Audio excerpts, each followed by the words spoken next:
গর্ভবতী ছাগলের কালো ব্লিডিং হলে কি সমস্যা হতে পারে? Dakua goat farm YouTube channel থেকে আমি কৃষ্ণ ডাকুয়া প্রত্যেকটি দর্শককে আমার নমস্কার, ভালোবাসা জানিয়ে শুরু করে দিচ্ছি আজকের এই ভিডিওটি। ভিডিওর মধ্যে দেখছেন এক দিদি ভাই ওনার ছাগলটিকে ধরে আছেন এবং ছাগলটির যৌনাঙ্গ দিয়ে কালো রক্ত বেরোচ্ছে। এই ভিডিওটি আমাকে পাঠিয়ে জানতে চেয়েছেন এই সমস্যাটি কেন হয়। দেখুন, যদি কোনো গর্ভবতী ছাগলের যৌনাঙ্গ দিয়ে কালো ব্লিডিং হয়, মনে রাখবেন ছাগলটির বাচ্চা নষ্ট হয়ে গেছে। যদি কোনো গর্ভবতী ছাগলের এই সমস্যাটি দেখতে পান, দেরি না করে অভিজ্ঞ ডাক্তারকে দেখে বাচ্চাকে ওয়াশ করিয়ে নেওয়াই ভালো। না হলে বাচ্চা ভিতরে ফুলে যাবে এবং পরবর্তীতে সেটাকে বার করানো খুবই মুশকিল হয়ে দাঁড়াবে।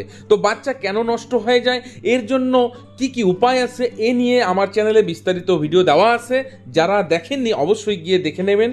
ভিতরের ফিটাসকে ওয়াশ করার পর অবশ্যই মনে রাখবেন তার গর্ভাশয়টাকেও যেন ওয়াশ করা হয় এবং গর্ভাশয় পরিষ্কারের জন্য যে সমস্ত মেডিসিন পাওয়া যায় সেগুলো অবশ্যই খাওয়াবেন।